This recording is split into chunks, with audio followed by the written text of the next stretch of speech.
नमस्कार मित्रों। जैसा कि हम आप और सभी बिहारवासी जानते हैं कि बिहार में अभी ज़मीन सर्वे होने को एकदम तत्पर है।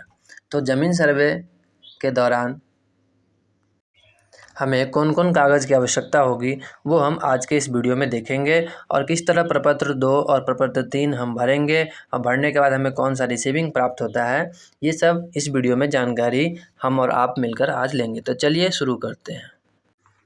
तो देखिए मित्रों, आप सभी के सामने भू अभिलेख एवं परिमाप निदेशालय राजस्व एवं भूमि सुधार विभाग बिहार सरकार द्वारा एक नोटिस जारी किया है। इसमें बताया गया है जो क्या हमें सर्वे के दौरान पेपर आवश्यक हैं और क्या आवश्यक नहीं है। तो चलिए इसके पहले पॉइंट को पढ़ते हैं और समझते हैं। पहले पॉइंट में यहाँ लिखा हुआ है जो स्वघोषणा का प्रपत्र 2, स्वघोषणा का प्रपत्र 2 रैयत या रैयत के वंशज द्वारा धारित भूमि को भरकर अपने अंचल या शिविर में जमा करना है। या भू अभिलेख का जो वेबसाइट है उस पर भू अभिलेख एवं परिमाप का जो वेबसाइट है dirs.bihar.gov.in पर ऑनलाइन जाके अपलोड करना है। सेकंड पॉइंट में कहा गया है जो खतियानी रैयत जमाबंदी रैयत के वंशज स्वयं प्रपत्र 3.1 में वंशावली तैयार कर अपने अंचल के शिविर में जमा करेंगे या फिर निदेशालय की वेबसाइट जो dirs.bihar यानी bihar.gov.in पर अपलोड भी कर सकते हैं ऑनलाइन। तीसरे पॉइंट में दिया गया है जो राजस्व रसीद जो होगा, हमारा ज़मीन का जो रसीद कटता है उसका छायाप्रति स्वघोषणा के साथ संलग्न करके आपको अपलोड करना है। उसके बाद फोर्थ पॉइंट में लिखा गया है यदि क्रय, बदलैन या दान की भूमि हो तो उसमें दस्तावेज की जो छायाप्रति होगी उसको भी साथ में संलग्न करना है। पाँचवें पॉइंट में दिया गया है यदि सक्षम न्यायालय का आदेश हो तो आदेश की, अगर आपको उस ज़मीन पर कोई केस चल रहा है और उसका कोई फाइनल रिपोर्ट आया है तो उसका जो आदेश है उसकी भी छायाप्रति आपको उसमें संलग्न करके देनी है। एंड 6 नंबर पॉइंट में दिया गया है जो बंदोबस्त भूमि, भूदान प्रमाण पत्र और वासगीत पर्चा है उसकी छायाप्रति आपको देनी होगी। एंड लास्ट में 7 नंबर पॉइंट जमाबंदी रैयत जीवित हैं, अगर जमाबंदी रैयत जो जीवित है तो उनका केवल स्वघोषणा पत्र लगेगा और अगर नहीं जीवित हैं तो उनका मृत्यु प्रमाण पत्र लगा के वंशावली आप देंगे। और बगल में अब लिखा हुआ है कि क्या क्या आवश्यक नहीं है। तो चलिए इसे भी पढ़ लेते हैं। पहले पॉइंट में दिया है जो प्रपत्र 3.1 में वंशावली पर कार्यपालक दंडाधिकारी नोटरी पब्लिक के समक्ष शपथ करने की आवश्यकता नहीं है।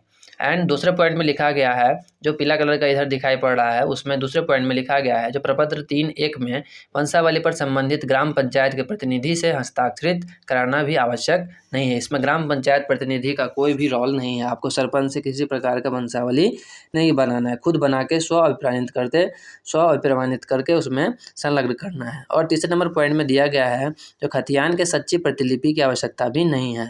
खतियान जो आपका पीला पन्ना वाला था उसको भी लगाने की आवश्यकता नहीं है, जो आपको नेट पर अवेलेबल है वो आप साथ में संलग्न कर सकते हैं। चौथे पॉइंट में दिया गया है जो किस्तवार प्रक्रम में अपने भूखंड पर आपकी उपस्थिति अनिवार्य नहीं है। अगर आप स्वयं या आपका कोई विश्वस्त प्रतिनिधि जमीन पर उपस्थित रहता है तो सर्वे कर्मियों को पहचान में सुविधा हो जाएगी। अगर आप बाहर रहते हैं, बिहार से बाहर रहते हैं, अर्निंग करने के लिए गए हुए हैं, ज़रूरी नहीं है जो आपका आना इस सर्वे में ज़रूरी है।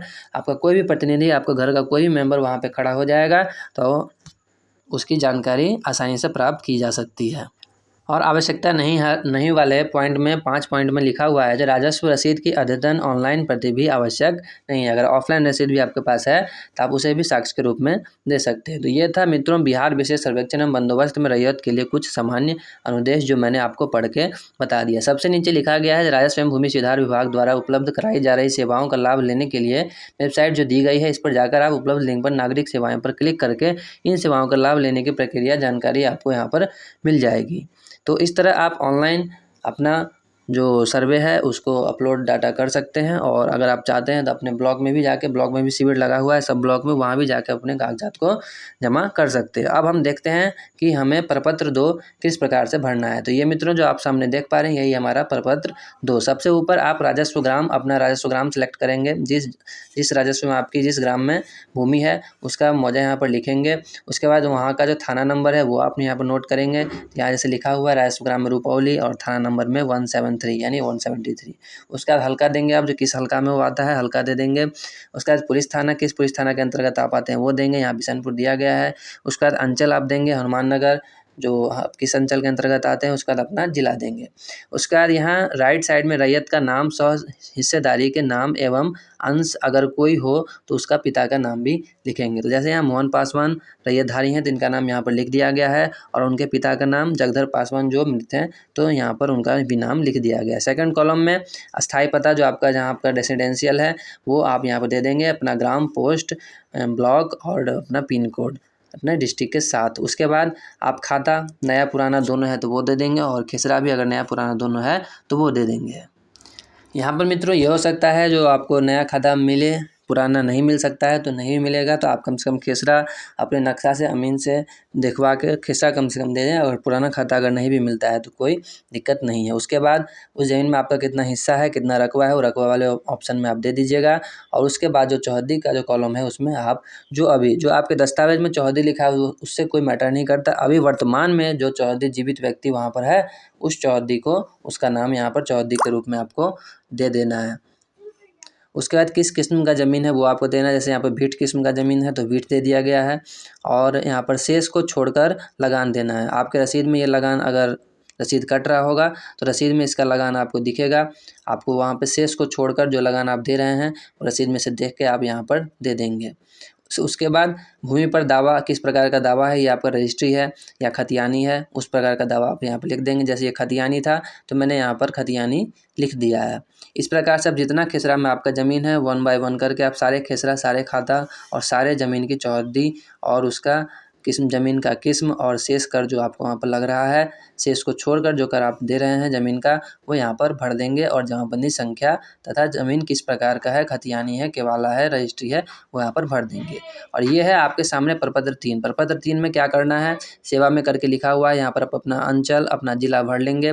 उसका 1, 2, 3 में जो भी आदमी वंशावली के आधार पर इस ज़मीन में हिस्सा रखते हैं उनका नाम दे देंगे। जैसे यहाँ मोहन पासवान, जपसी पासवान, विनोद पासवान दिया गया है, और उनके फिर पिता का नाम यहाँ पर दे देंगे। अपना पूरा डिटेल लिख के और बाकी सब चीज़ में लिखा ही हुआ है, लास्ट में अपना साइन कर देंगे मोहन पासवान, और साइन अगर अंगूठा लगाते हैं तो अंगूठा को घेर कर किसी पढ़े लिखे आदमी से आप अपना वहाँ पर नाम लिखवा देंगे। तो इस तरह आप प्रपत्र 3 और प्रपत्र 2 भर पाएंगे। देखिए मित्रों, जब प्रपत्र 2 आप भरेंगे तो नीचे सबसे नीचे आपको स्थान भी लिखना होगा, जिस स्थान से आप बिलोंग करते हैं वहाँ पे स्थान दे दीजिए। उसका तिथि जिस तिथि में आप ऑनलाइन कर रहे हैं वो तिथि दे दीजिए। उसके बाद अपना सिग्नेचर करके, और नीचे जो मोबाइल नंबर और आधार नंबर दिया है वो भी आप यहाँ पर अपना नोट कर देंगे। जैसे ही आप प्रपत्र 2 ऑनलाइन वेबसाइट या बिहार सर्वे ट्रैकर के ऐप पर जाकर ऑनलाइन जमा करेंगे तो आपको यहाँ पर प्रतिलिपि के रूप में एक रिसीविंग मिलेगा। इस रिसीविंग में आप रेफरेंस ID देख पा रहे होंगे।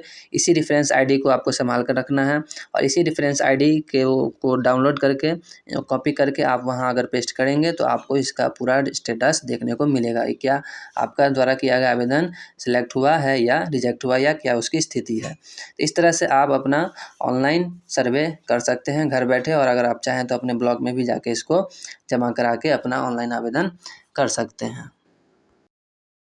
यहाँ पर जो आपको ऑनलाइन आवेदन करने के बाद बिहार सर्वे ट्रैकर ऐप से ऑनलाइन करने के बाद आपको यही रिसीविंग के रूप में आपको मिल जाता है। तो यहाँ पर जो आपको रेफरेंस ID लिखा हुआ है और ये ID जो यहाँ पर दिया गया है इसको आप यहाँ से कॉपी कर लेंगे, और फिर वहाँ पर जाकर सर्च करेंगे तो आपको इसका स्टेटस दिखा देगा। तो चलिए आपको दिखाते हैं ये कैसे होगा। तो उसके लिए मित्रों आपको सबसे पहले बिहार सर्वे ट्रैकर ऐप खोलना होगा। ये है हमारा बिहार सर्वे ट्रैकर ऐप, इसे हम ओपन करेंगे। ओपन करने के बाद सबसे ऊपर जो बिहार भूमि सर्वेक्षण की स्थिति लिखा है इस पर क्लिक करेंगे।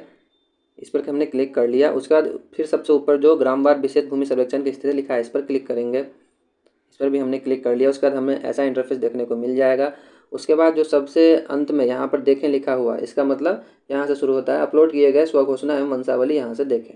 आपने जो स्वघोषणा और वंशावली अपलोड किया था वो आप यहाँ से देख सकते हैं। तो इस पर हम यहाँ पर क्लिक करेंगे। क्लिक करने के बाद यहाँ पर आपको देता है जो आप अपना रेफरेंस ID यहाँ पर पेस्ट कीजिए। तो जो हमारा रेफरेंस ID हमने कॉपी किया था वो यहाँ पर पेस्ट कर लेंगे, और यहाँ पर जो नीचे जो सर्च का बॉक्स दिखा रहा है सर्च पर क्लिक करके आप सर्च करेंगे।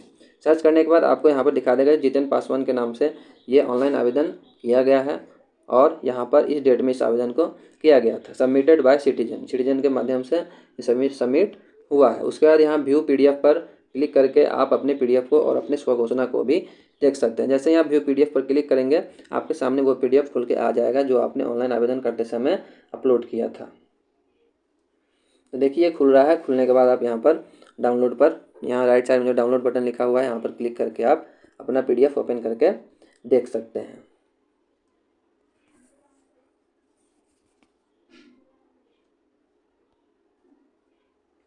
तो देखिए मित्रों, ये PDF खुल के आ गया है। ये आदमी ने जो अपना आवेदन किया था, इनका स्वघोषणा, सबसे पहले पेज पर स्वघोषणा, उसके बाद जो इन्होंने अपना दस्तावेज लगाया था वो दस्तावेज यहाँ पर दिखाई दे रहा है। तो इस तरह से आप अपना स्टेटस और जो PDF आपने यहाँ पर दिया था वो भी आप दे सकते हैं। देखिए इस व्यक्ति ने अपना ज़मीन का रसीद भी लगाया है और इन्होंने अपना एक वंशावली भी इसमें अटैच करके दिया है। अंत में आपको आधार कार्ड भी अटैच करके देना रहता है। तो ये पूरा PDF बना के आप इस पर अपलोड करेंगे।